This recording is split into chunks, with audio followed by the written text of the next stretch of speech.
야곱의 인생에는 꽤 여러 번의 전환점이 발견됩니다. 여러 사건이 있지만 그 중에서도 대표적인 경우를 들어보라 그러면 오늘 살펴볼 베델 사건과 한참 뒤에 나오겠지만 야복강 사건을 들 수 있습니다. 물론 야곱 인생의 전체적인 시각에서 보면 이 대단하다고 할 수 있는 사건들도 마치 바울이 다메섹 사건을 통해서 단번에 변화했던 것처럼 야곱을 단번에 변화시키는 것으로 보이지는 않습니다. 하지만 성경 전체와 또 교회 역사 전체를 놓고 볼 때에 이런 다메섹 사건처럼 사람이 단번에 변화하는 것은 오히려 드문 일이고 야곱처럼 오랜 시간에 걸쳐서 또 여러 사건들을 통과하면서 서서히 변화하게 되는 그런 모습이 오히려 일반적인 성화의 과정을 보여주는 그런 모습이다. 이렇게 말할 수 있고 또 야곱의 이런 오래 걸리고 힘든 성화의 과정은 우리가 성화되는 일이 얼마나 어렵고 힘든 일인지에 대한 어떤 증거가 된다. 이렇게 볼 수 있습니다. 그래서 이 베델 사건도 또 야복강 사건도 야곱을 한 번에 확 변화시키지는 못하지만 그래도 야곱의 인생에 있어서 아주 중요한 보통 그런 표현을 쓰는데 기념비적인 사건이었다 이렇게 말할 수 있습니다. 그래서 오늘 이 야곱에 대한 두 번째 설교인데 조금 전에 함께 읽었던 창세기 28장 10절에서 22절 말씀을 통해서 자신을 죽이려고 하는 형 에서를 피해서 도망하던 중에 베델에서 하나님을 만나는 사건. 그래서 오늘 설교의 제목이 야곱에 대한 두 번째 설교이고 베델에서 만난 하나님 이렇게 했습니다. 그래서 이 하나님을 만나는 사건을 본문을 조금 자세하게 들여다보면서 살펴보려고 합니다. 야곱의 인생에서 기록이 없으니까 우리는 이 사건이 야곱이 처음 하나님을 만난 사건이었는지 또는 그 이전에 이 베델 사건 이전에 성경에 기록은 안 돼 있지만 야곱이 하나님을 개인적으로 인격적으로 만난 적이 있었는지 우리로서는 알 수 없지만 어쨌든 성경에 기록되어 있는 것으로 하면 야곱이 개인적으로 그리고 인격적으로 하나님을 만난 사건은 이 베델 사건이 처음이다 이렇게 말할 수 있습니다. 그래서 하나님께서 처음 야곱을 직접적으로 만나셔서 어떤 일을 하셨는가, 또 그렇게 하나님을 만난 야곱은 그 하나님과의 만남에 대해서 어떻게 반응하는가 하는 내용을 오늘 살펴보려고 합니다. 그래서 오늘 본문을 크게 세 부분으로 나눴어요. 첫 번째는 도주에 대한 얘기를 짧게 할 거고, 두 번째로는 하나님을 만났고 하나님께서 그에게 복을 말씀하시는 그 내용도 좀 살펴볼 것이고, 세 번째로는 오늘 설교의 주된 내용이 이건데 야곱이 어떤 반응을 보이고 있는가. 이 야곱의 반응은 본문에서 5가지로 나오고 있기 때문에 그것을 5 부분으로 나눠서 좀 더 자세하게 말씀을 드리려고 합니다. 그래서 먼저 첫 번째로 도주입니다. 본문 10절과 11절은 형을 피해서 도주하는 야곱의 모습을 보여주고 있습니다. 야곱이 출발한 곳은 브엘세바였고 목적지는 하란입니다. 그래서 브엘세바에서 하란을 향해서 가던 중에 날이 저물어서 한 들판에서 한 장소에서 우리 개역은 유숙하게 됐다. 비박을 하게 된 거죠. 들판에서 그냥 잠을 자게 됐는데 그가 잠을 자게 된 곳은 뒤에 나오는 19절을 보면 그곳의 원래의 지명은 루스였고 야곱이 개인적으로 새롭게 붙인 지명이 베델입니다. 우리에게는 이 베델이라는 지명이 더 익숙하지만 그래서 이 부분을 좀 보면 성경 지도를 가지고 브엘세바는 이 팔레스타인 지역의 남쪽에 있어요. 가장까지는 아니지만 남쪽에 있어서 역사서를 읽어보면 전체 이스라엘을 얘기할 때 우리나라의 경우 백두에서 한라까지 이런 표현을 쓰는 것처럼 구약의 역사서는 단에서부터 브엘세바까지 이렇게 표현을 씁니다. 그러니까 단은 제일 북쪽 백두산 정도에 해당되는 곳이고 브엘세바는 남쪽 제주도 한라산 정도 해당되는 곳이다. 가장 위에 가장 북쪽에 있는 도시와 가장 남쪽에 있는 도시를 이야기를 하는데 그래서 이 브엘세바는 이 이스라엘 영역의 영토의 가장 남쪽에 위치하는 도시였다 이렇게 생각을 하면 되고요. 그래서 이 베델은 사해에서 조금 더 북서쪽으로 이렇게 올라가면 위치해 있는 곳이에요. 그래서 지도를 통해서 확인을 해보니까 브엘세바에서 베델까지의 거리가 약 87km 정도 돼요.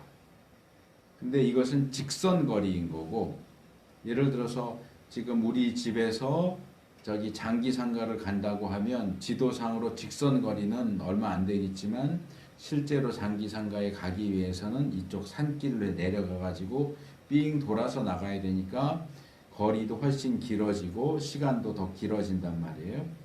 그러니까 직선으로만 쭉 간다면 87km지만 여러 가지 지형지물 뭐 이런 것들을 감안하면 한 100km에 가까울 수도 있겠다 하는 생각을 하게 됩니다. 그런데 보통 성인 남자가 하루 동안 걸을 수 있는 거리는 약 40km 정도 된다고 말합니다. 그래서 이 브엘세바에서 출발해서 하란까지 가는데 중간에 베델에서 잠을 자게 됐다. 베델까지 가는데 여러 날이 이틀이나 사흘 정도 걸렸을 가능성도 없지는 않지만 이 본문이 이야기를 진행하고 있는 그 흐름을 볼 때는 아마 하루 동안 간 거리가 아니겠는가.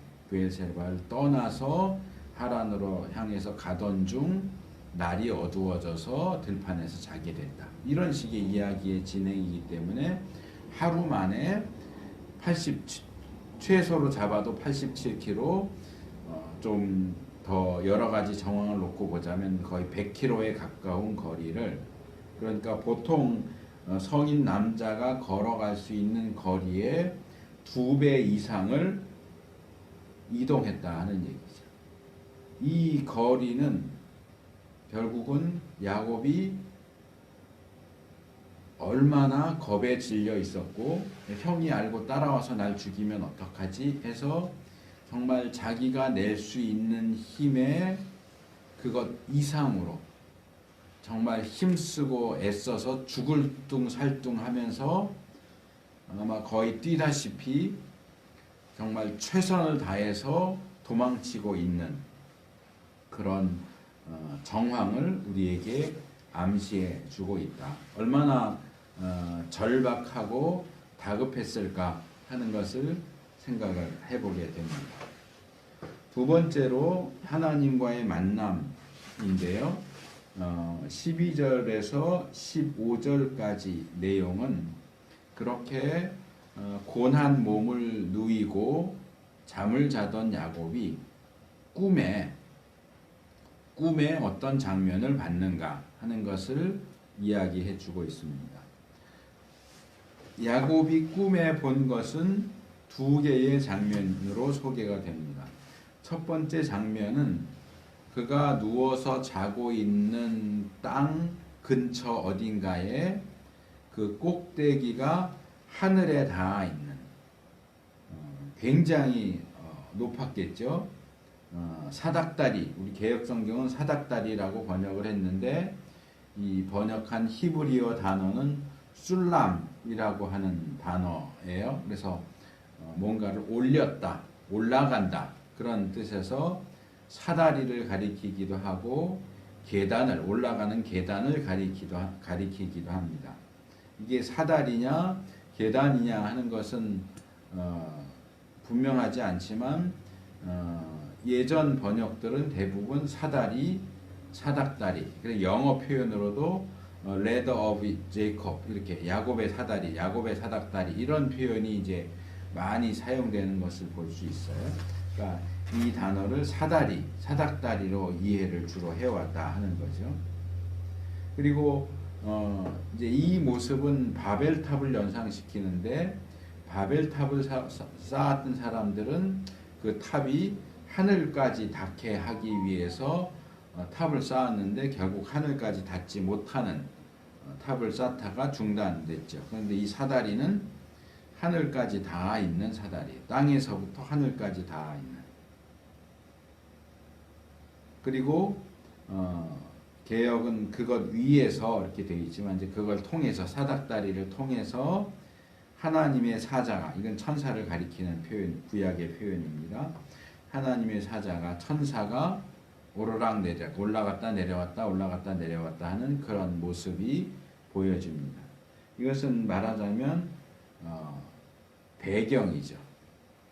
어떤 더 중요한 사건을 제시하기 위해서 배경적인 부분을 보여주는 건데, 이런 하늘까지 닿아 있는 사닥다리와 그 사닥다리를 통해서 천사들이 올라갔다 내려왔다 하는 그 모습이 무엇을 의미하는지는 확실하지가 않아요. 본문도 그게 뭘 의미하는지를 설명하고 있지 않기 때문에 추측할 수밖에 없는데, 나중에 잠에서 깬 야곱이 이곳이, 그러니까 이게 베델 자체를 가리키는 것일 수도 있고 베델 상공, 하늘을 가리키는 것일 수도 있겠는데, 이곳이 하나님의 전 또는 하나님의 집이구나, 또 이곳이 하늘로 가는 문이구나, 통로구나 라고 이야기를 하면서 그곳의 이름을 벳엘, 히브리어 표현으로는 베트엘이에요. 베트엘. 베트는 집이고 엘은 하나님, 신. 벳엘은 신의 집이죠. 여기가 신의 집이구나 라고 이름을 붙이죠. 그래서 하나님의 성전으로 올라가는 어떤 수단이라고 볼 때는 저는 사닥다리보다는 계단이라고 표현하는 것이 더 낫지 않을까 하는 생각을 해요. 그래서 실제로 이제 성경 이야기를 그려놓은 그림들 가운데 어떤 것은 야곱이 이렇게 보는 것이 사닥다리가 아니고 계단으로 그려놓은 그런 그림도 있습니다. 근데 이 장면을 보고 야곱이 여기가 하나님의 집이구나, 여기가 하나님의 집으로 가는, 하늘로 가는 문이 있는 곳이구나 라고 이야기하는 것을 보면 야곱이 그 시대의 다른 사람들과 별로 다르지 않는 신관 신개념을 가지고 있었음을 알 수 있고, 그렇기 때문에 고대의 신관 또는 조금 원시적인 신관을 가지고 이야기하는 이 내용이 과연 정확한 내용이겠는가?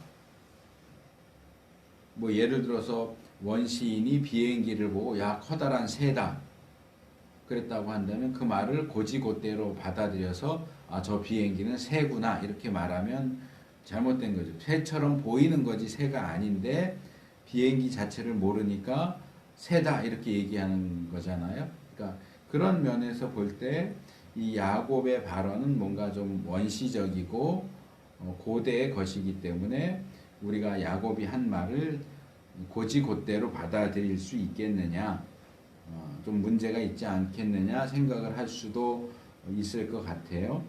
그런데 조금 더 생각을 해보면 당시에 야곱이 그런 수준이었기 때문에 그가 가지고 있는 하나님에 대한 생각, 신관이 딱 그 정도 수준이었기 때문에 그에게 중요한 메시지, 이제 뒤에서 살펴보겠지만 그 메시지의 핵심은 동행입니다. 하나님이 너와 함께 하신다.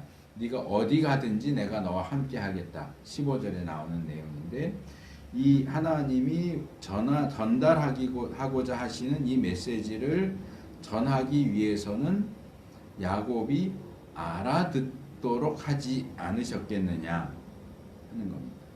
그러니까 야곱이 이 기본적인 생각이 좀 원시적이긴 하지만 하나님께서 그의 수준에 맞춰서 이 장면을 보여주신 것이라면 야곱이 그 장면을 보고 이야기한 것도 우리가 어느 정도 가치 있는 것으로 받아들일 수 있지 않겠느냐.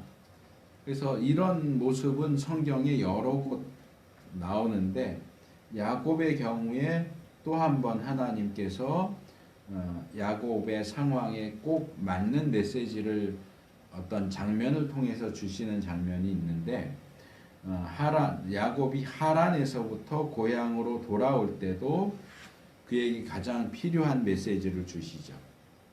그게 뭐냐 하면 보호입니다. 형 에서로부터 너를 보호해 주겠다. 이걸 직접적인 말씀, 메시지로 주시는 게 아니고 그가 이 야복강을 건너서 오다가 하나님의 천사들, 여호와의 사자로 되어 있는 군대를 보죠. 그래서 창세기 32장 1절 2절에 보면 야곱이 그곳 이름을 마하나임이라고 이름을 붙이죠.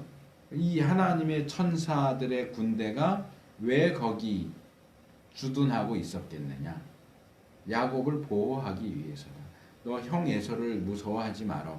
내가 이 천사들을 통해서 너를 보호해 줄게.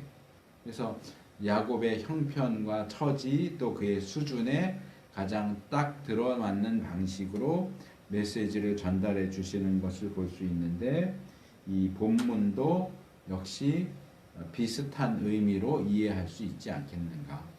야곱이 지금 형을 피해서 도망가고 있는데 지금 야곱에게 가장 중요한 메시지는 뭐냐? 하나님이 그와 동행하시고 그를 보호해 주시고 그래서 그가 다시 무사히 고향으로 돌아올 수 있게 해 주실 것이다 하는 그 메시지가 이런 배경 속에서 주어지는 거죠.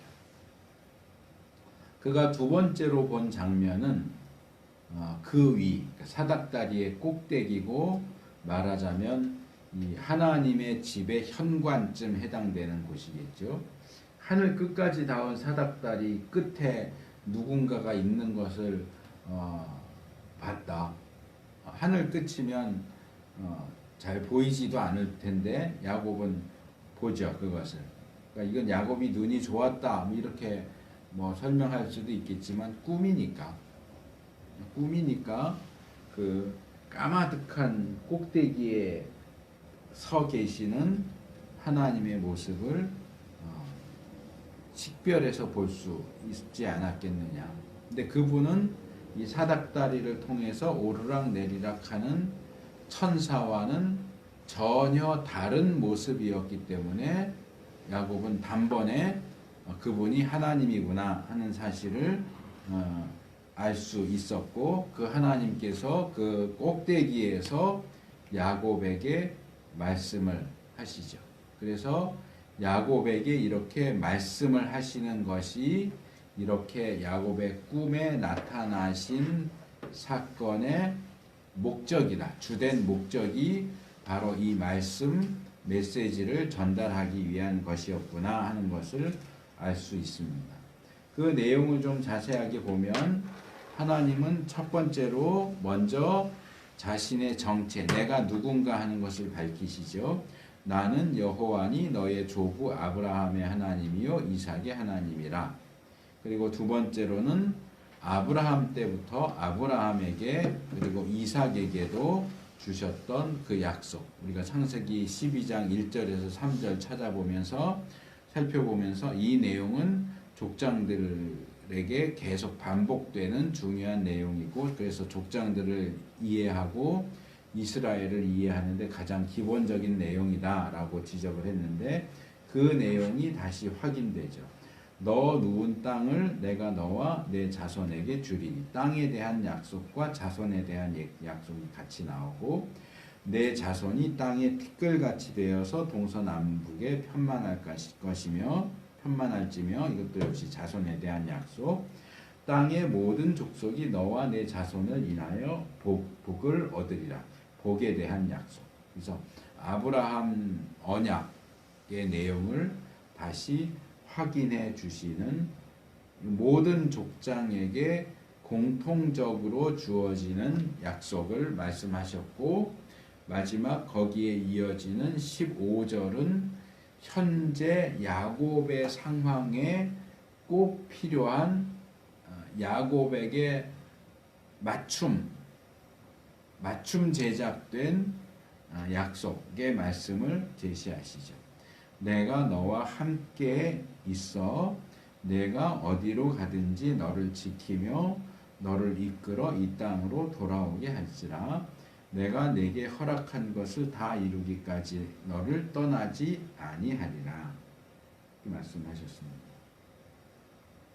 이 말씀은 형이 쫓아와서 날 죽이면 어떡하지 하는 그 형에 대한 두려움에 사로잡혀 있고, 들사람이라고 불렸던 에서와는 달리 야곱은 집사람이자 집돌이였던 야곱이 생전 처음 집을 떠나서 한 번도 가보지 못했던 낯선 곳에서 생활해야 한다. 물론 이제 리브가의 계획은 그냥 며칠 동안만 있다가 오면 된다라고 했기 때문에 며칠만 있다 오면 되겠지라고 생각하고 있었겠지만, 그 며칠이라도 생전 처음 보는 장소, 생전 처음 보는 사람들 사이에서 내가 있어야 된다 하는 것 때문에 느끼게 되는 어떤 불안감. 에서 같았으면 기대감도 있었을 것 같은데, 야곱은 그 성격상 그런 낯선 상황에 들어가는 것에 대해서 뭔가를 기대했다기보다는 불안해했을 가능성이 높을 것 같아요. 그래서 이런 두려움과 불안을 싹 가시게 하는 이 약속의 야곱에게 꼭 필요한 약속의 말씀이 15절에서 주어지고 있습니다. 근데 우리가 여기서 하나 더 조금 신학적인 주제가 될 수 있지만 추가해서 살펴볼 내용이 있는데, 우리가 보통 베델 사건을 이야기할 때 그냥 뭉뚱그려서 야곱이 베델에서 하나님을 만났다 이렇게 표현을 하기는 합니다.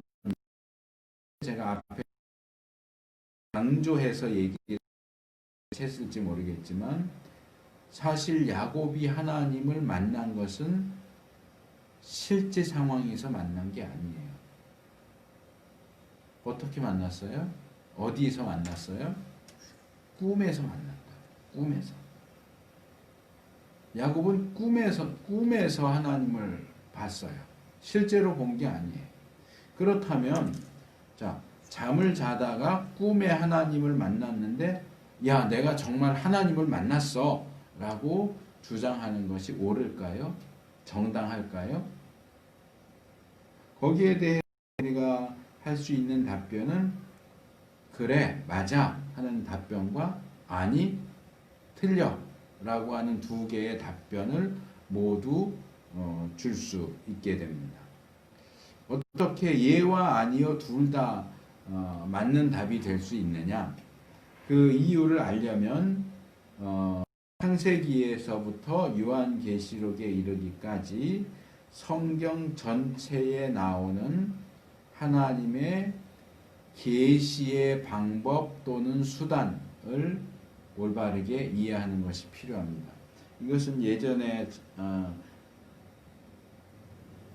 아마 연초에 제가 우리 오후에 교리 공부하면서 계시에 대한 얘기를 하면서 이야기를 했을 것으로 기억이 되는데 그래도 다시 한번 정리해서 이야기를 하죠.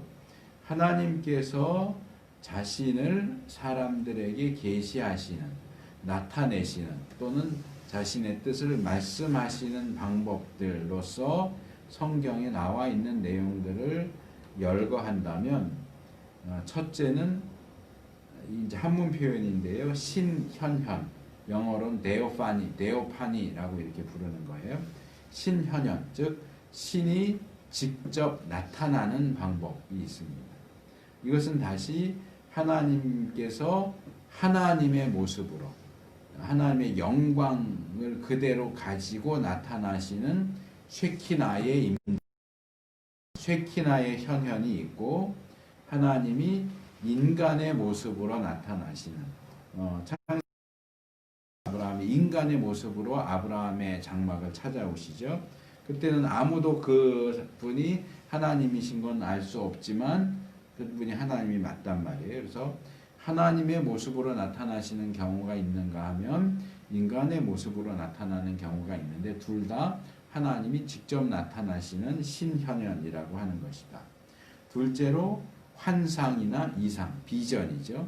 에스겔의 경우가 이제 대표적인데 이것도 이제 실제라기보다는 뭔가 이상한 어떤 장면을 주로 눈으로 보는 어떤 장면을 통해서 보여주시는 것이 환상 또는 이상이고 그 다음에 음성으로 하시는 경우도 있어요. 하나님은 보이진 않지만 음성만 들려오는 경우. 사무엘이 장막에서 자다가 사무엘아 하는 하나님이 부르시는 음성을 듣죠. 또 꿈이 있고요. 그 다음에는 다른 사람을 통해서 하나님의 뜻을 전달하는 경우. 선지자나 제사장을 통해서 하나님의 뜻을 전달하는 경우가 있고 마지막으로 적혀진 글을 통해서 글 또는 책, 문서를 통해서 하나님의 뜻을 전달하시는 경우들이 있습니다. 그래서 이 방법들은 성경 전체에 걸쳐서 발견되는 방법들이기는 하지만 제가 이 방법들을 제시한 순서들을 놓고 보면 앞에 나와 있는 방법들, 신현현, 환상, 음성 이런 방법들로부터 뒤에 나와 있는 방법들, 선지자를 통해서 말씀하신다거나 성경 말씀을 통해서 말씀하신다거나 하는 뒤에 제시한 방법들 쪽으로 점점점 이동하고 변화되고 있다는 것을 볼 수 있습니다. 이러한 계시의 방법 및 수단의 변화에 있어서 가장 중요한 기준이 되는 것은 바로 66권 성경 기록의 완결 또는 완성입니다. 하나님 계시의 완결판, 최종판인 성경이 완성된 이후로는 그렇게 놓고 보면 사실 우리가 보는 신약 성경도 성경 66권 성경이 완성되기 이전 상황이에요. 그래서 이 성경이 완성된 이후로는 그 이전에 사용되던 대부분의 방식들이 종결됐다. 끝났다. 더 이상 그런 방법들을 사용하지 않으신다. 라고 보는 거죠. 예를 들어서 지금은 5 제너레이션 해가지고 5G 폰을 사용을 하는데 이렇게 폰이 점점점 좋아지는데 굳이 옛날 처음에 나왔던 핸드폰, 냉장고 폰이라고 하는 거죠. 이렇게 큰 거. 그걸 굳이 지금 쓸 필요가 있느냐. 점점 좋은 게 나오면 좋은 걸로 바꿔 쓰지 과거의 것을 굳이 고집해서 그것을 고수할 필요는 없다. 그래서 하나님이 만드신 가장 좋은 계시의 방법으로서 완결된 것으로 성경이 주어졌기 때문에 성경을 통해서 말씀하시기 이전에 하나님이 직접 나타나서 말씀을 하신다거나 이상을 보여주신다거나 음성을 가지고 말씀하신다거나 하는 이런 방식은 점점 사용되지 않고 사라지고 있는 것을 볼 수 있다. 그렇기 때문에 이런 가르침에 근거해서 오늘날에도 내가 하나님으로부터 직통 계시를 받았다.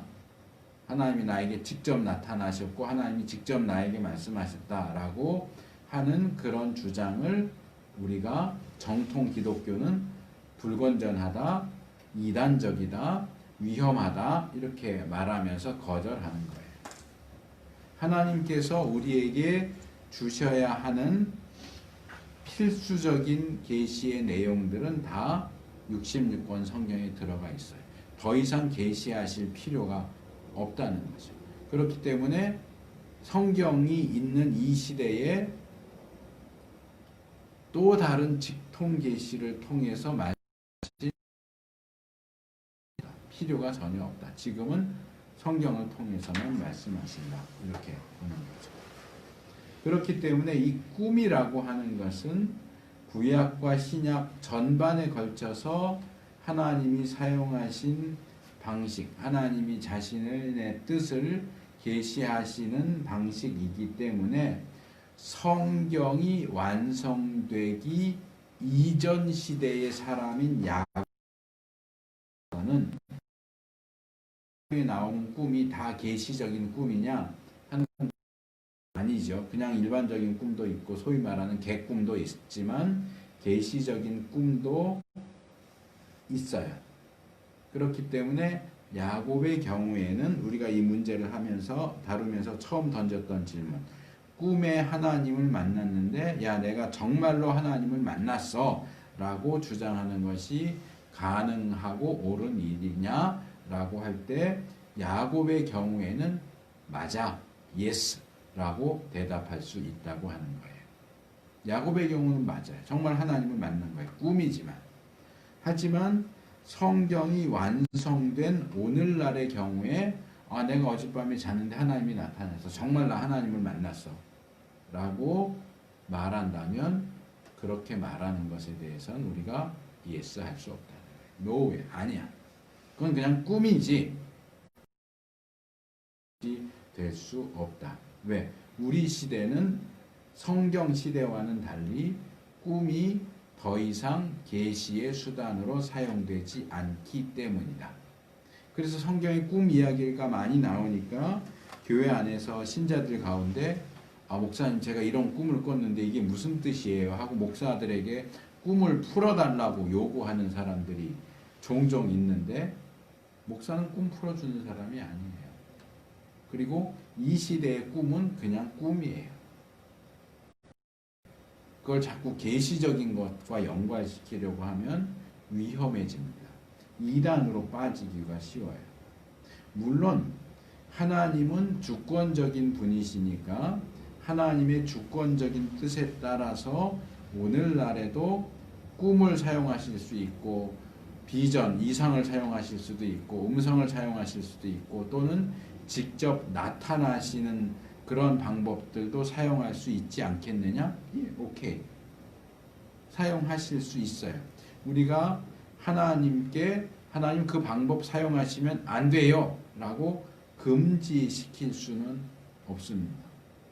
그렇지만 이미 우리에게 주어진 적절한 그리고 성경적인 기준이 없는 상태에서 너도 나도 직통 계시를 주장한다면 기독교 신앙은 객관성이라고는 전혀 없는 그저 주관적인 주장들로 가득한 쓰레기 더미가 될 수밖에 없습니다. 그래서 우리 시대에 경험되는 모든 주관적인 경험은 객관적인 성경 말씀의 기준에 의해서 평가되어야 하고 그 성경의 기준을 통과하지 못한다면 그것을 계시적인 것이다. 직통 계시다. 이렇게 주장해서는 안 되고 그런 주장을 인정해서도 안 됩니다.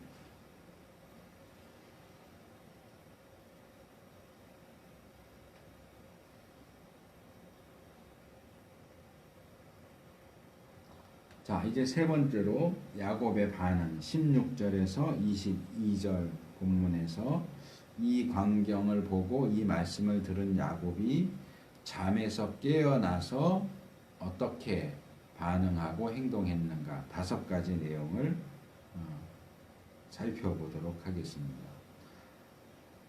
첫 번째 반응은 16절에 나와 있는데요. 깨달음이에요. 이 꿈을 통해서 깨달은 내용을 제시하고 있어요. 그래서 야곱이 먼저 여호와께서 과연 여기 계시거늘 내가 알지 못하였도다 라고 말하죠. 여기 과연이라는 번역은 별로 마음에 안 드는데 여기 사용된 히브리어는 아켄인데 아켄은 확실히, 참으로, 정말로, 진실로 이런 뜻이에요.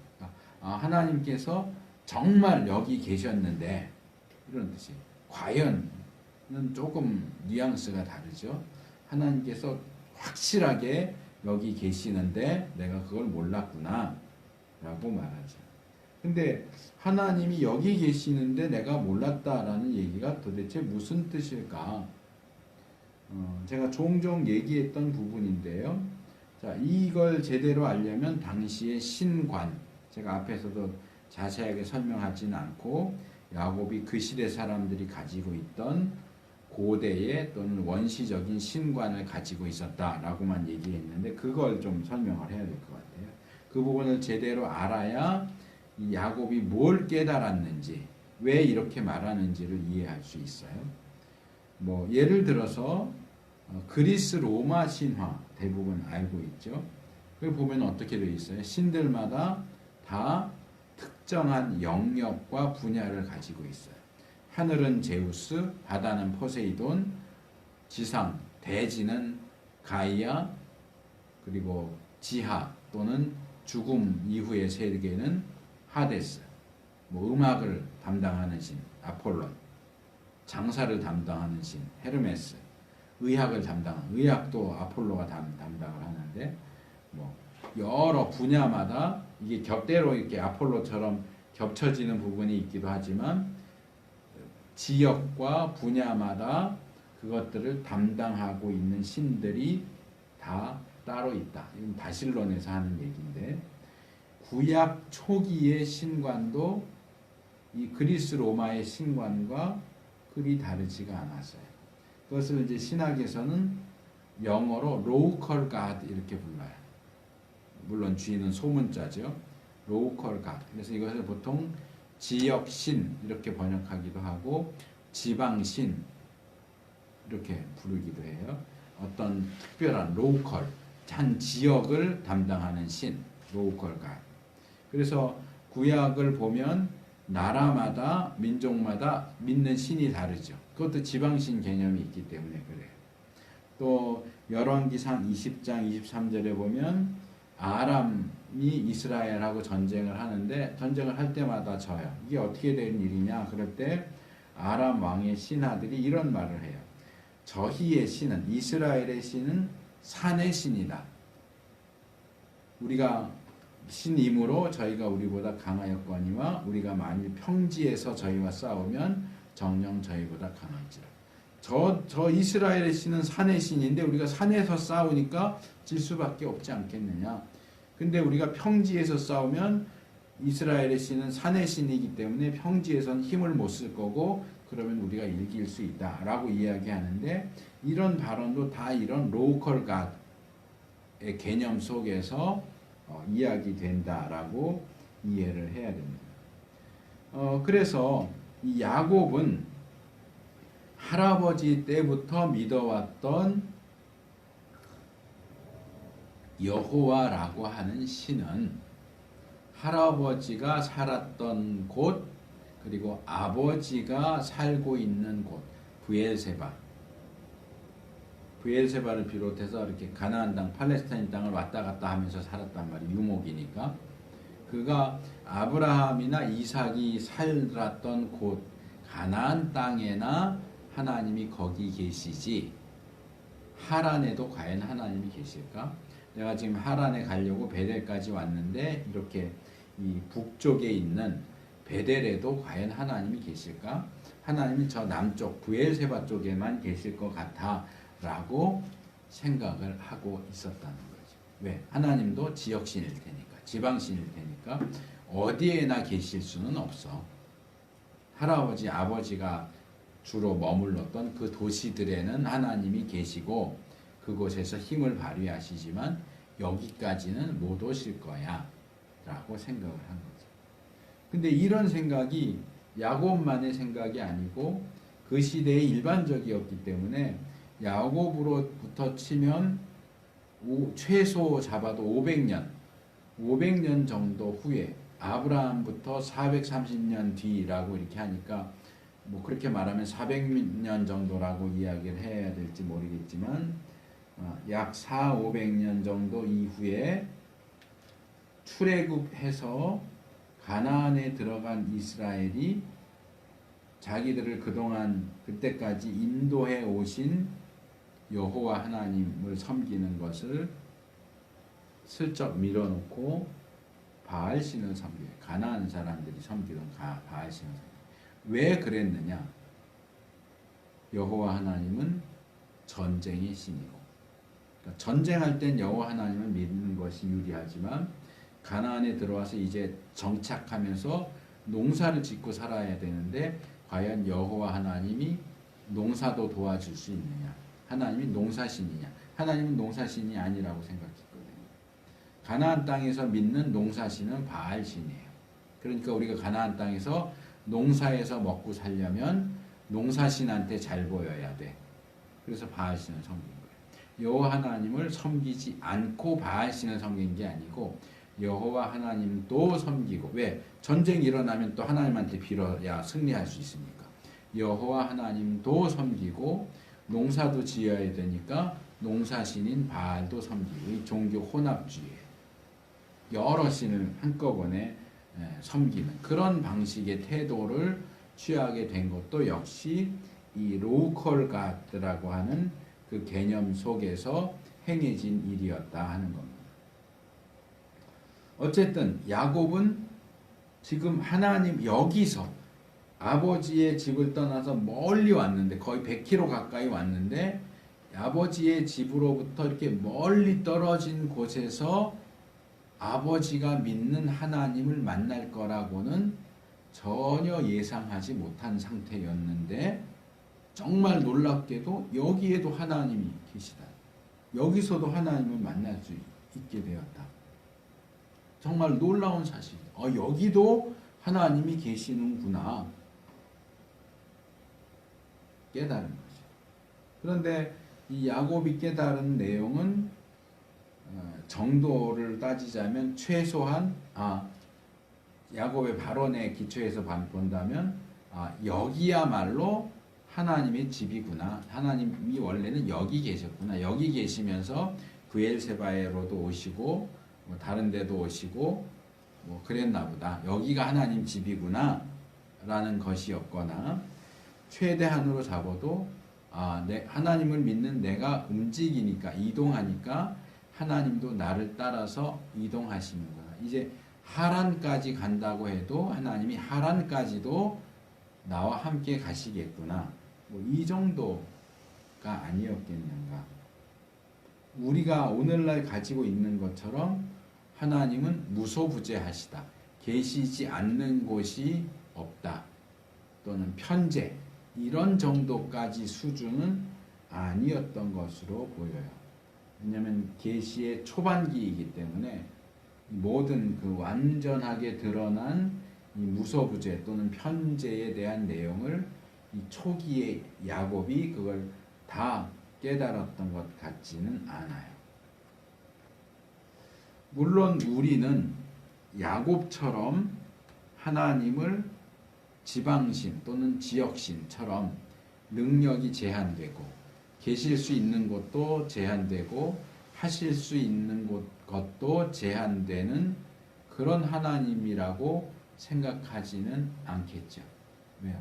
하나님은 전지전능하시고 무소부재하신 분이다라는 것이 우리의 머릿속에 기본적으로 있으니까. 그런데 제가 볼 때는 이 문제를 조금만 더 깊이 생각해 보면 우리도 사실은 본문에 나오는 야곱과 별로 다르지 않은 것 같다 하는 거예요. 이거 좀 꺼줄래요?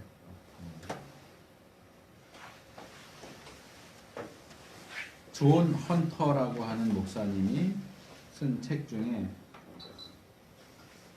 번역된 지 꽤 된 책인데 제가 대학 때 읽었었는데 하나님을 제한하지 말라 라고 하는 제목의 책이 있어요. 또 성경 번역가인 J.B. 필립스라는 사람이 쓴 내 하나님은 너무 작다 이런 책이 있는데 이런 책들은 우리가 우리 하나님을 성경이 제시하는 것과는 달리 아주 작은 분으로 제한적인 능력을 가진 분으로 대하고 있지 않느냐 하는 점을 아주 잘 지적해 주고 있습니다. 하나님은 전지전능하신 분이고 무소부재하신 분이라고 입술로는 고백을 하지만 실제로 내 삶의 영역에서 해결하기 어려운 힘겨운 문제들이 부딪히면 하나님은 이 문제는 해결해 줄 수 없어. 그래서 내가 알고 있는 연줄, 사람들 찾아보고 내가 동원할 수 있는 온갖 수단과 방법을 다 동원해서 하나님은 배제시키고 이건 하나님이 할 수 없는 일이니까 이건 내가 알아서 해결해야 돼 하는 식의 태도를 보이는 것이 우리들이 아니겠느냐. 그렇다면 우리는 본문의 야곱하고 전혀 다를 바가 없다. 하나님을 전지전능하시고 무소부재한 분으로 알고 있는 그 우리의 신학 지식이, 성경 지식이, 신앙 지식이 우리의 실제 삶에 어떻게 나타나야 되는가 고민할 필요가 있습니다. 자, 두 번째는 이렇게 하나님이 어떤 분이시냐, 그것도 아주 작은 한 부분에 불과하지만 하나님이 어떤 분이신 것을 깨달은 야곱은 곧바로 두려움에 빠집니다. 두 번째 반응은 두려움입니다. 그래서 두렵도다 이곳이여 다른 것이 아니라 이는 하나님의 전이요 이는 하늘의 문이로다 라고 말하죠. 앞에서 제가 이런 야곱의 발언은 초보적이고 원시적인 신관을 반영한다 그랬어요. 현대적인 의미에서의 무소부재나 편재를 깨달은 것은 아니다 그랬어요. 그런데도 불구하고 야곱은 그 하나님에 대해서 두려움을 느낍니다. 이 두려움은 루돌프 오토라고 하는 학자가 신적인 존재 앞에 노출된 인간이 본능적으로 자동적으로 느낄 수밖에 없다라고 한 어떤 두려움, 공포, 이걸 이제 독일어로 누미뇌제라고 불러요. 그런 두려움과 공포입니다. 예를 들어서 우리가 밤에 혼자 산길을 가다가 야생 호랑이와 만났다. 그럴 때 우리가 느끼는 것과 같은 공포. 발가락 하나, 손가락 하나도 까딱할 수 없고 식은땀만 줄줄 나고 눈알도 돌릴 수 없는 아주 극단적인 공포의 상태. 하나님, 신 앞에 노출된 인간이 느끼는 본능적인 두려움이 바로 이거다. 아마 야곱도 그것을 느끼게 되지 않을까. 이것과 비슷한 경우들을 성경에서 종종 볼 수 있게 되는데, 대표적인 예를 들자면 이사야 6장에서 성전 환상 가운데 하나님을 보게 된 이사야. 화로다 나여 망하게 되었도다. 부정한 내가 하나님을 보게 되었다. 두려워. 또 누가복음 5장 8절에 나오는 베드로. 고기를 많이 잡게 해줬는데 고기 많이 잡고 와서는 뭐라 그래요? 무릎 꿇고서 주여 저를 떠나소서 저는 죄인입니다. 예수님의 신적인 능력을 보고 두려워서 자기의 죄인됨을 깨닫고 차라리 떠나가 주시기를 요구하는, 그것도 역시 두려움의 한 형태죠. 그리고 세 번째로는 이 두려움이 이 사건을 기념해서 거기에 간이 제단, 그러니까 자기가 베고 잤던 돌베개로 그것을 수직으로 세워서 기름을 부어서 임시제단, 간이 제단을 만들고 거기서 하나님을 예배하는 기념 및 예배로 연결이 되죠. 그래서 야곱은 자기가 사용하던 돌베개를 제단의 용도로, 물론 실제로 거기에 뭐 짐승을 잡아 바치거나 하진 않지만 하나님을 예배하기 위한 제단으로 만들기 위해서, 용도 변경을 하기 위해서 그것을 기둥처럼 세우고서는 거기에 기름을 붓죠. 이 고대 세계 신약도 마찬가지지만 구약과 신약에서 기름은 굉장히 뭐라 그럴까, 만병통치약 같은 거예요. 아플 때, 다쳤을 때 상처에 바르는 약이기도 하고, 뭐 우리가 머리에 바르는 뭐 포마드나 뭐 왁스처럼 머리에 바르기도 하고, 피곤하면 이렇게 목 뒤에 바르기도 하고, 또 지금처럼 어떤 물건에 바르기도 하고, 굉장히 다양한 용도로 사용됐기 때문에 여행자들은 늘 이렇게 올리브 기름이에요. 감람류, 올리브 기름을 늘 챙겨서 가지고 다녔는데, 이렇게 뭐 기둥에다 부으려고 가져온 건 아니지만 그런 용도로도 많이 사용되니까 그렇게 했다고 하는 거죠. 이런 야곱의 행동은 무언가를 거룩하게 구별하는, 한문으로 하면 성별한다 이렇게 얘기하죠. 거룩하게 구별하기 위한 행동인데, 이것과 완전히 똑같지는 않지만 성막을 세우고 성막의 기구들을 마찬가지로 성별, 거룩하게 구별하게 만드는 그 행동이 출애굽기 10장 9절에서 11절이나 레위기 9장 9절에 나오는, 여기서도 그 만들어진 성막 기구들, 제단이라든가 이런 것들에 기름도 바르고 또는 짐승 제물에 피도 바르고 하는 그런 장면이 나옵니다. 그걸 통해서 거룩하게 구별시키는 거죠. 그래서 보통은 뭔가를 하나님께 바치려는 용도로 처음부터 하나님께 바치기 위해서 만들거나 구별해 놓기도 하지만, 본문에서처럼 자기가 사용하던 것을 구별해서 드리기도 합니다. 그럴 때에 이것을 내가 구별합니다. 거룩하게 구별합니다. 성별합니다. 라는 의미로 기름을 바르거나 짐승 제물에 피를 바르거나 붓거나 하는 일들을 한다 하는 거죠. 우리가 우리의 소유였던 돈이 됐든 물건이 됐든 시간이 됐든 노동력이 됐든 그것을 하나님 앞에 드리기 위해서, 오늘날 우리들은 무언가를 하나님 앞에 드릴 때 야곱이 했던 것처럼 물리적으로 거기에 기름이나 피를 바르지는 않아요. 하나님께 헌금 드리기 위해서 헌금에다 기름 발라서 드리지 않는단 말이에요. 하지만 외적인 행동, 그 물건에 기름을 바르는 행동을 하지는 않지만 그것을 내가 하나님께 거룩하게 구별해서 드립니다 라고 하는 생각, 의식은 분명히 가진 상태에서 그 드리는 행동을 해야 된다. 뭐 가장 쉽게 예를 들 수 있는 게 조금 전에 헌금 같은 예인데, 제가 과거에 여러 교회에서 사역을 하면서 이렇게 보면 가끔가다 굉장히 속상할 때가 있어요. 신자들이 헌금을 하는데 하나님께 드리는 그 헌금을 정말 말 그대로 드리는 게 아니고 무슨 거지 동양 주듯이 하는 그런 모습을, 그런 느낌을 종종 받게 돼요. 거지한테 줄 때도 저렇게 안 주겠다 싶을 정도로 그렇게 헌금을 하는 모습들 보게 되는데, 그것은 그 기본적인 행위는 드리는 행위지만 그건 사실상 드리는 행위가 아니에요.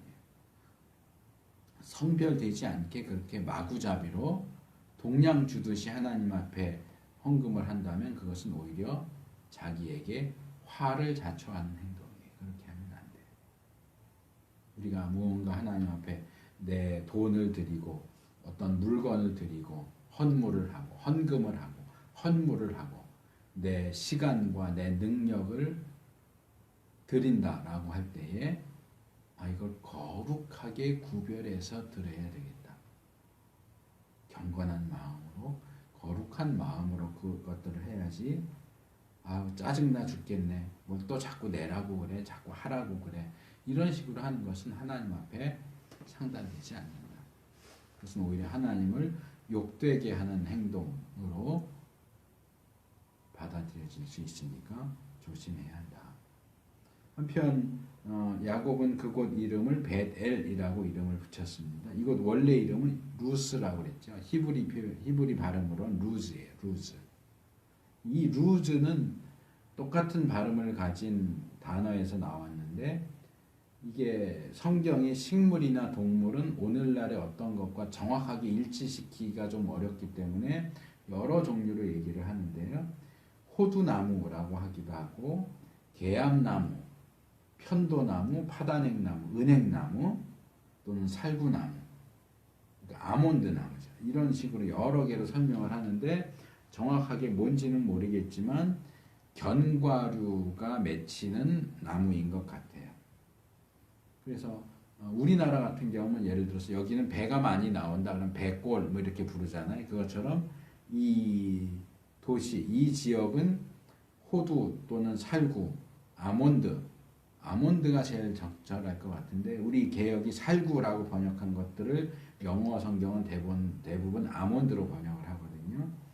그러니까 아몬드 나무가 많아서 이름도 뭐 아몬드골 이런 식으로 루즈라고 지었던 것 같아요. 근데 그것을 야곱이 벳엘, 아까 앞에서도 얘기했지만 신엘의 집, 벳엘 이렇게 붙였죠. 우리 한국교회에서 많이들 했던 성경 공부 과정 중에 루터교회에서 만든 벳엘 성경 공부가 있어요. 근데 거기 보면 이 벳엘을 벳엘 안 하고 디귿을 받침을 쓰지 않고 뒤에다가 붙여서 엘이 아니고 델. 그래서 베델 이렇게 표기를 했어요. 우리 개혁은 벳엘이라고 되어 있는 것을 소리 나는 대로 한 건지 모르겠는데 베델이라고 표기했는데 이건 잘못된 발음이에요. 이건 베델이 아니고 벳엘이 맞고요. 정확하게 히브리식으로 말하면 베트엘이죠. 왜냐하면 트 발음은 받침으로 사용되지 않기 때문에 베트엘. 우리한테는 좀 생소하지만 베트엘이 가장 정확한 발음이고 우리에게 익숙한 발음으로 하면 벳엘. 베델은 아니에요. 그건 완전히 잘못된 발음이에요. 그래서 이 베델이라고 하는 지명은 앞에서 소개한 야곱의 깨달음을 그대로 반영하는 이름이죠. 여기가 하나님의 집이구나. 하나님 집에 가는 현관문이 여기에 있구나. 그런데 아주 아이러니하게도 이 베델이라고 하는 도시는 나중에 왕국 시대에 이제 르호보암 때 왕국이 둘로 나눠진단 말이에요. 북이스라엘과 남유다로 나눠지는데 북이스라엘 왕국에 의해서 금송아지를 섬기는 대표적인 장소. 금송아지를 두 곳에 섬기죠. 베델과 단이에요. 그러니까 아까 제가 이스라엘 전체 영토를 말할 때 단에서 브엘세바까지 이렇게 했잖아요. 근데 사실 남유다가 떨어져 나간 게 아니고 북이스라엘이 떨어져 나온 거죠. 북이스라엘이 떨어져 나오면서 남쪽에는 유다가 있다 보니까 북이스라엘의 가장 꼭대기에는 단이고 가장 밑에 유다와 국경선에 있는 가장 남쪽에 있는 도시가 베델이었던 거예요. 그러니까 가장 북쪽과 가장 남쪽 두 곳에 금송아지를 만들어 놓고 성전, 예루살렘 성전 가지 말고 여기서 예배해라. 그래서 단과 베델은 우상 숭배의 장소가 되버린. 그래서 이 선지서들 보면 이 베델에 대해서 규탄하고 저주하고 그것이 다 무너질 거라고 얘기하는 내용들이 꽤 많이 나와요. 그래서 이런 역사적인 사실을 생각해 보면 야곱이 처음 이곳에서 깨닫고 그 깨달음을 베델이라는 이름으로 표현한 것은 정말 잘한 일이고 좋은 일이었는데 그런 처음의 깨달음, 처음의 생각, 처음의 태도를 끝까지 변치 않고 유지하는 것이 얼마나 중요합니다. 이것이 중간에 변질됐다는 거죠. 자, 우리의 베델, 우리가 하나님을 처음 만났던 그 사건, 그 벅찬 감동이 어떻게 됐습니까? 변질되지 않았습니까? 퇴색되지 않았습니까? 나름대로 하나님을 만난 기억이 있을 거예요. 경험이 있을 거예요. 그땐 정말 너무 좋아서 감격해서 눈물 흘리고 너무 감사하고 내가 하나님을 위해서 뭐라도 해야 되겠다. 헌신하고 그러지 않았습니까? 그런 그때의 마음, 그때의 그 생각이 지금 다 어디로 갔습니까? 변색되고 변질되고 다 없어져 않았습니까? 이 베델의 운명이 우리에게 굉장히 중요한 것을 가르쳐준다 할 수 있습니다. 자, 네 번째로 20절과 21절 상반절을 보면 예배를 드린 야곱이 그 다음 하는 거는 서원이에요. 하나님께 서원을 하는데 서원은 다시 둘로 나눠져서 서원의 조건을 제시하는 부분이 20절, 21절, 서원의 내용을 제시하는 것이 21절 하반절에서 22절입니다. 원래 서원이라고 하는 것이 원체가 하나님 저에게 이렇게 해주신다면 저는 하나님께 저렇게 하겠습니다.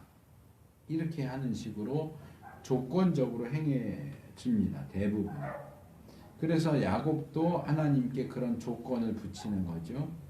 그런데 많은 사람들이 저도 그랬는데 이 본문을 자세하게 살펴보기 전에는 이 본문을 여러 차례 읽었는데도 저에게 야곱에 대한 선입견과 편견이 있었어요. 대부분의 신자들도 그럴 거라고 생각하는데 야곱은 어떤 사람입니까? 간교한 사람입니다. 속이는 사람입니다. 그래서 베델에서 하나님을 만나서 서원하지만 그가 이 서원에서 하나님께 내거는 조건도 순수한 조건이라기보다는 그런 하나님과의 만남을 이용해서 뭔가 거래하면서 자기가 더 유리한 어떤 그런 것들을 차지하려고 수를 쓰고 있지 않을까라는 생각을 하면서 이 본문을 읽게 되는 거죠. 근데 정말 그럴까 하는 것은 우리의 그런 생각, 예상이 아니라 본문이 뭐라고 말하는가를 살펴보면서 판단해야죠. 그래서 우리가 성경을 읽을 때 우리의 선입견이나 편견을 가지고 요건 이럴 거야 라고 답을 정해놓고 성경을 읽으면 안 됩니다. 성경 자체가 말하는 것에 귀를 기울일 필요가 있습니다. 본문을 보면 본문이 4가지 조건을 세우고 있어요. 그런데 그 내용을 자세하게 읽어보니까 4가지 중에 3가지가 하나님께서 15절에서 야곱에게만 하신 특별한 약속을 가지고 거의 그대로 반복하다시피 해서 얘기하는 내용이에요. 자, 첫 번째는 이거죠. 하나님이 나와 함께 계시사, 하나님이 나와 함께 계신다면, 나와 함께 해주신다면, 이게 조건인데, 이것은 15절에 나와 있는 내가 너와 함께 있어. 또 끝부분에 내가 내게 허락한 것을 다 이루기까지 너를 떠나지 아니하리라 라는 이 말씀을 그냥 거의 그대로 반복한 내용이에요. 두 번째는 내가 가는 이 길에서 나를 지키시고, 내가 지금 모르는 낯선 길을 가고 있는데 이 길에서 하나님 나를 지켜주신다면, 근데 이것도 15절에 내가 어디로 가든지 너를 지키며, 하나님 말씀대로 저를 지켜주신다면 그거죠. 그 다음에 건너뛰어서 4번째에 나로 평안히 아비 집으로 돌아가게 하시오면 했는데, 이것도 역시 15절에 나오는 너를 이끌어 이 땅으로 돌아오게 할지라는 하나님 말씀을 그대로 사용합니다. 그래서 이렇게 보면 야곱이 내건 조건 4개 중에 3개는 하나님께서 먼저, 야곱이 요청해서가 아니라 하나님께서 스스로 야곱에게 약속해 주신 그 내용을 하나님이 약속하신 그대로 저에게 이루어 주시면 좋겠습니다 라고 말하고 있는 내용이에요. 그렇기 때문에 이 야곱이 이런 조건을 내건다고 해서 야곱 문제가 있네, 역시 간교해, 하나님하고 거래를 하려고 하다니, 이런 식으로 말할 수는 없어요. 서원의 문제는 아니지만 사무엘하 7장을 보면 하나님께서 다윗에게 다윗 언약, 이 나라가 영원할 거고 이 너의 후손이 영원히 이 나라의 왕위에 앉게 될 것이다 라고 하는 다윗 언약을 말씀하셨고, 다윗은 그 말씀을 듣고 그 말씀에 근거해서 기도하고 있는 것을 볼 수 있습니다. 가장 대표적인 내용이 사무엘하 7장 27절에 만군의 여호와 이스라엘의 하나님이여 주의 종에게 알게 하여 이르시기를 내가 너를 위하여 집을 세우리라 하신 고로 하셨기 때문에 주의 종이 이 기도로 구할 마음이 생겼나이다. 다윗이 하나님이 말씀하신 것에 기초해서 그러면 하나님 말씀하신 그대로 저에게 이루어 주세요 라고 기도했다고 해서 다윗 참 간교한 놈이네, 어떻게 하나님하고 거래를 하려고 그래? 이렇게 비난하지 않아요. 그렇다면 야곱에 대해서도 우리가, 야곱은 원래가 간교하고 속이는 사람이니까 여기서도 마찬가지로 그랬을 거야 라고 말해서는 안 된다는 거죠. 이 3가지 하나님 말씀하신 것을 반복하는 것에 하나 야곱이 따로 덧붙인 게 있어요. 그게 3번째 나오는 먹을 양식과 입을 옷을 주사, 이거예요. 이건 하나님의 약속 가운데 나오지 않지만 앞에서 제가 지적한 것처럼 집사람, 늘 집에만 있었던 집돌이 야곱이 낯선 곳을 향하면서 품었을 불안감을 생각한다면 하나님 먹을 양식, 입을 옷 좀 주시면 좋겠습니다 라고 하는 이것을 지나친 요구다라고 말할 수는 없을 것 같아요. 오히려 이게 정말 우리가 아는 야곱이 맞아? 그 야곱이 겨우 이 정도밖에 요구하지 않는다고? 조건을 요 수준, 너무 소박하게 조건을 내거는 거 아니야? 라는 생각이 들 정도예요. 제가 설교를 시작하면서 베델 사건과 얍복강 사건 같이 대단한 사건들도 야곱을 단번에 변화시키지 못했다라고 지적을 했고요. 그래서 어쩌면 이 베델 사건에서도 야곱이 간교한 태도와 모습을 보이지 않을까 하는 생각, 그런 예상을 할 수도 있고요.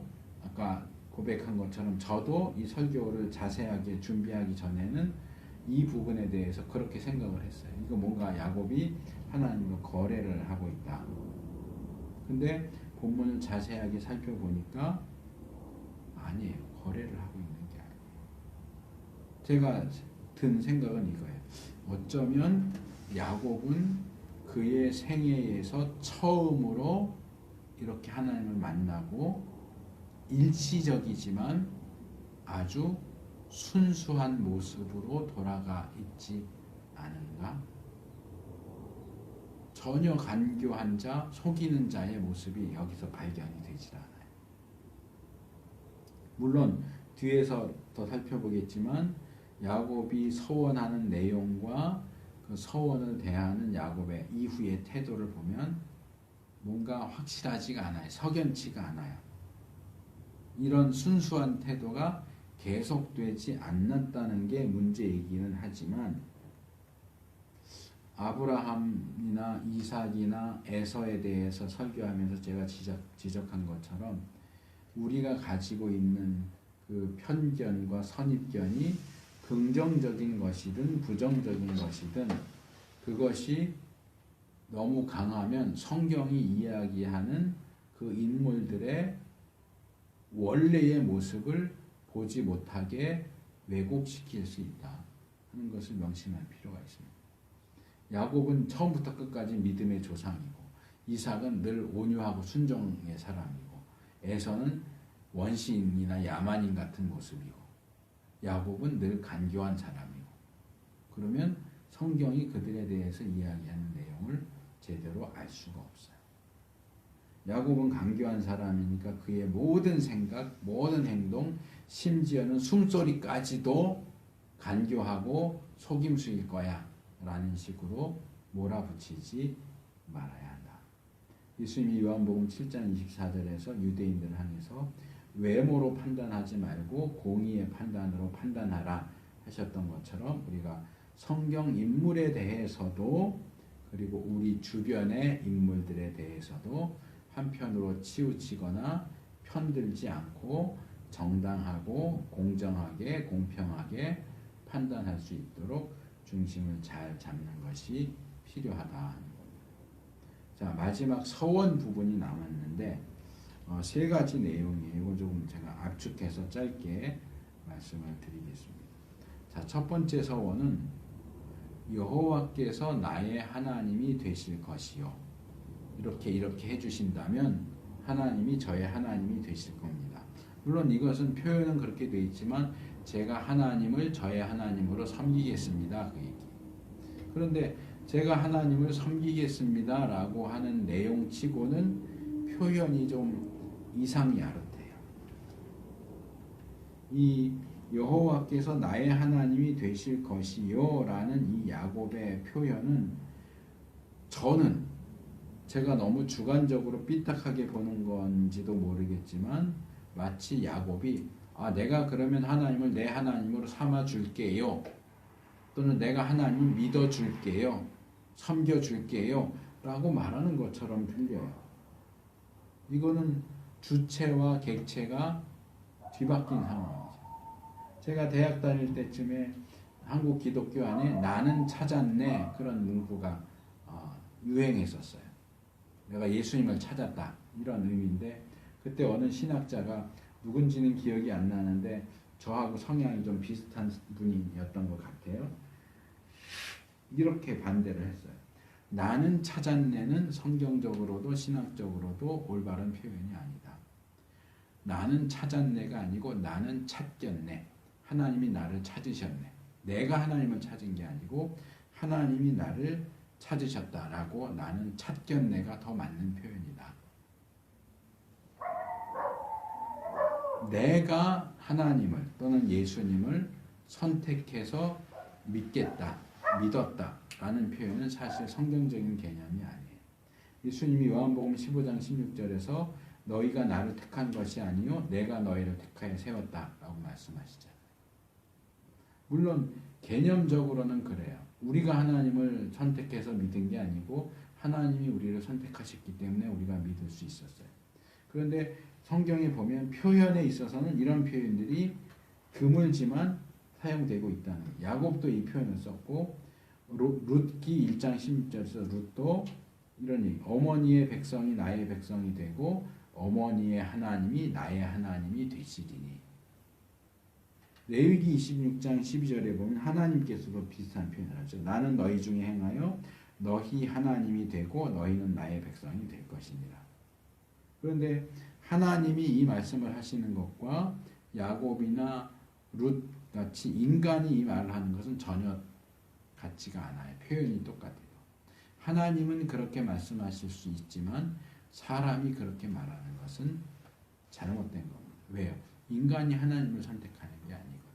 하나님이 인간을 선택하시거든요.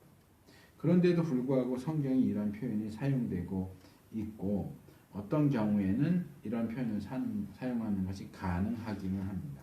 하나는 하나님의 입장을, 하나는 인간의 입장 또는 시각을 보여주기 때문에 우리가 어느 입장에서 말하느냐에 따라서 이런 표현을 하는 것도 가능해요. 하나님의 시각에서 보면 인간 편의 발언은 틀렸지만 하나님의 시각을 모르는 인간 편에서는 그렇게 발언하는 것도 아주 틀린 건 아니에요. 그런데 이 부분에서의 자의식이 너무 강하면 야곱처럼 될 수가 있어요. 이 순간에 야곱이 그래 내가 하나님 믿어주겠어. 하나님 내 하나님 하십시오. 이런 뉘앙스가 풍긴다고 제가 지적을 했는데 이게 꼭 불량하고 간교한 것이다라고 몰아붙이기는 어렵다고 생각이 돼요. 그런데 이후의 야곱의 생애를 보면 야곱이 정말 하나님을 믿는 걸까 하는 생각을 해요. 우리가 계속부터 야곱을 살펴보겠지만 야곱은 하나님을 믿었다기보다는 하나님을 이용해 먹는 모습을 너무 많이 보여줘요.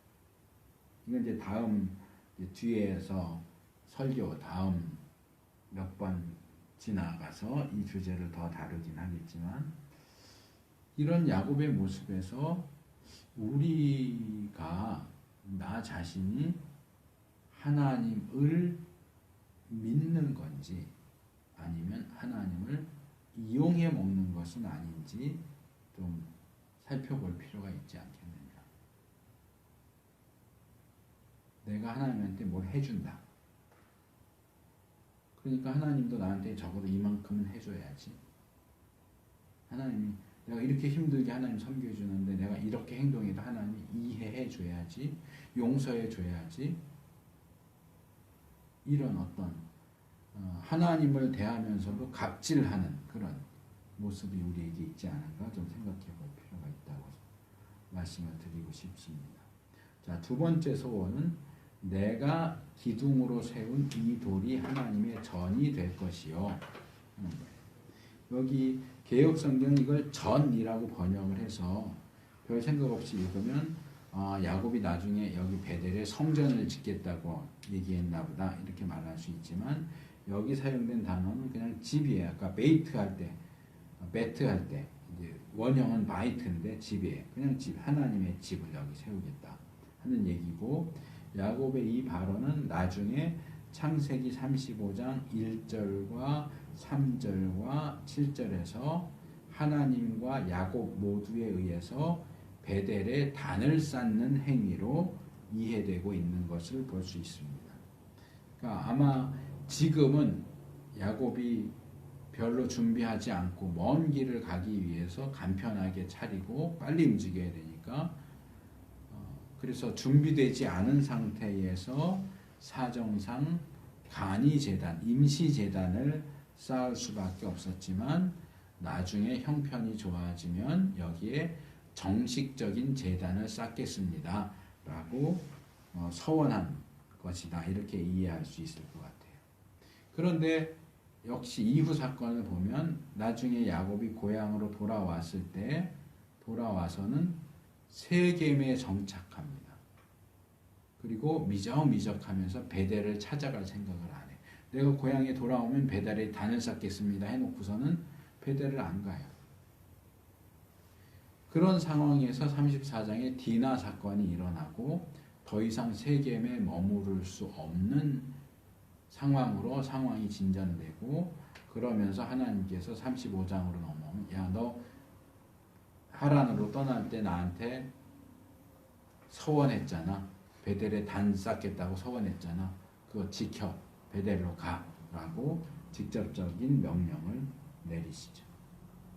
자, 이 부분에서 우리가 하나님께 서원 또는 약속하고 지키지 않는 것은 없는가?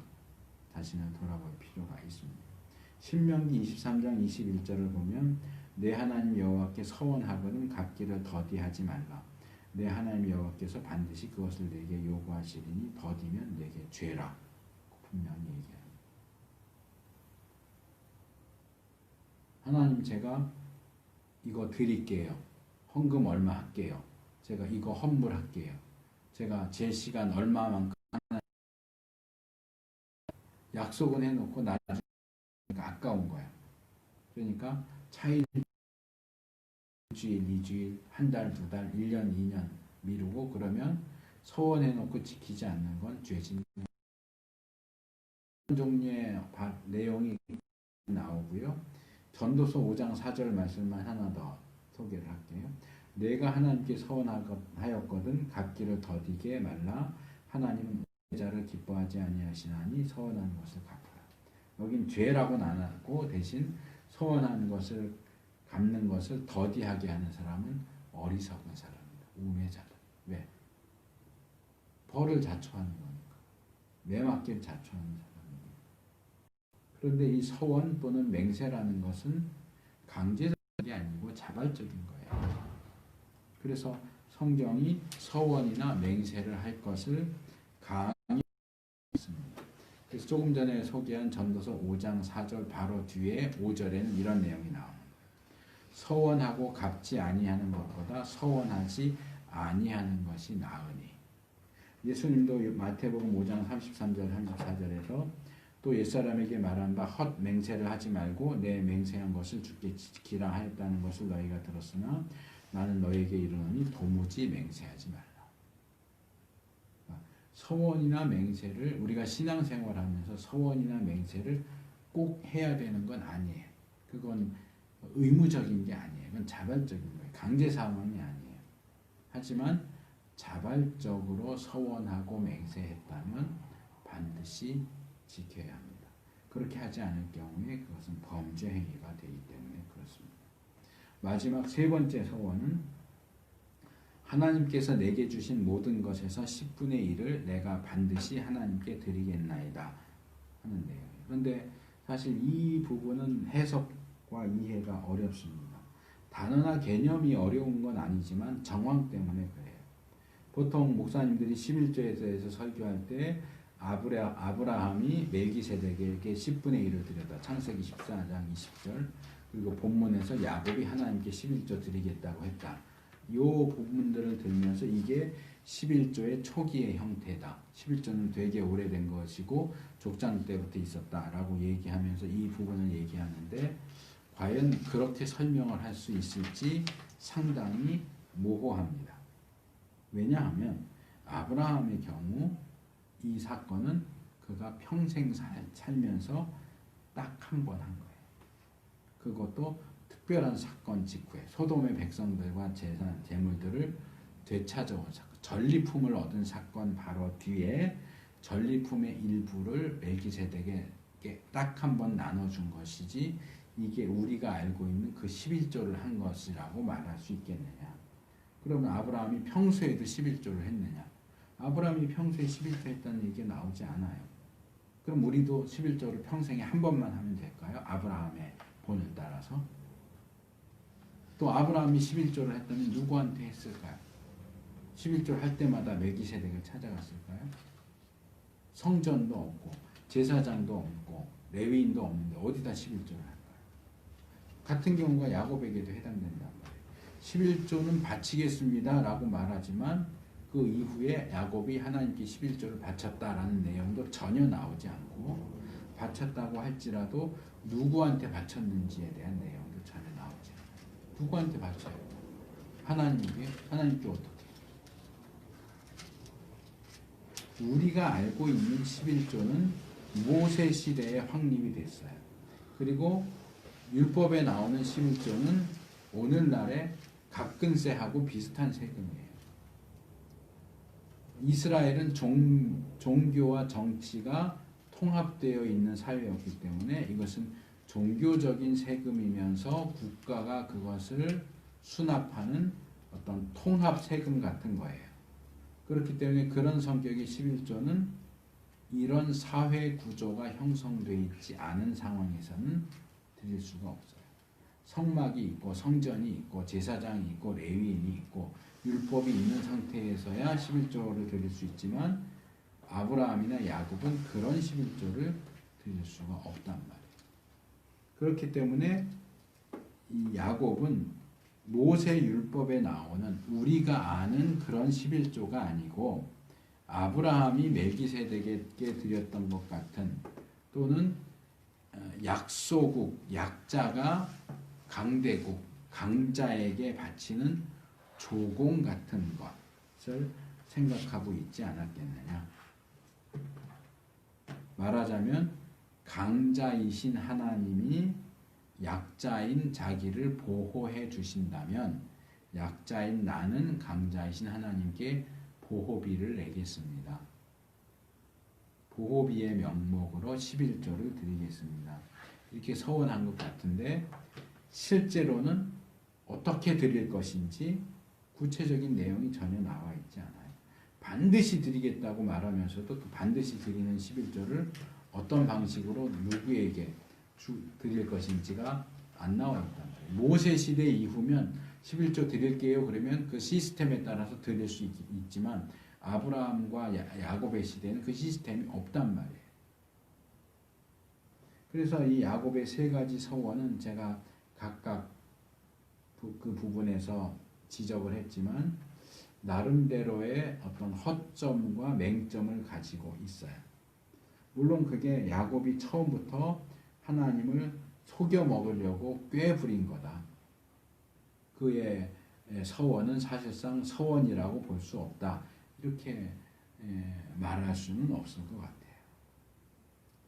제가 예상하기로는 아마도 처음 하나님을 직접적으로, 그래봐야 꿈에서지만 직접적으로 대면하고서 뭔가 좀 얼떨떨하고 멍한 가운데서 순수한 마음으로, 그렇지만 우리가 볼 때는 뭔가 허술한 그런 모습을 보이고 있는 것이 아닐까라는 생각을 해봅니다. 그래서 오늘 우리가 좀 길어졌지만 야곱이 베델에서 하나님을 만난 사건을 세 부분으로 도주와 만남 그리고 야곱의 반응 그리고 야곱의 반응을 다시 5가지로 깨달음, 두려움, 기념과 예배, 서원의 조건과 내용 이렇게 나눠서 살펴봤습니다. 이 야곱을 보면 볼수록 여러모로 참 우리와 많이 닮은 비슷한 존재다라는 생각을 합니다. 그의 연약함, 그의 영악함, 때로는 지나치다 싶을 정도로 이기적이고 무모하고 간교한 모습, 또 오늘처럼 아주 순수해 보이고 뭔가 허술해 보이는 모습까지도, 이런 다양한 모습도 우리하고 상당히 비슷하지 않느냐. 그래서 우리는 하나님께서 이런 야곱을 어떻게 믿음의 사람으로, 믿음의 거장으로 만들어 가시는지를 야곱에 대한 연속 설교를 통해서 살펴보려고 하는 겁니다. 하나님이 어떻게 야곱을 하나님 나라 백성, 하나님 나라 일꾼으로 만들어 가시는가. 우리가 야곱을 통해서 우리의 약점과 부족함을 발견하고 하나님이 우리를 하나님 나라 백성, 하나님 나라 일꾼으로 만들어 가시는 그 일에 적극적으로 협력하고, 그래서 하나님이 원하시는 모습으로 빚어져 가는 우리가 될 수 있기를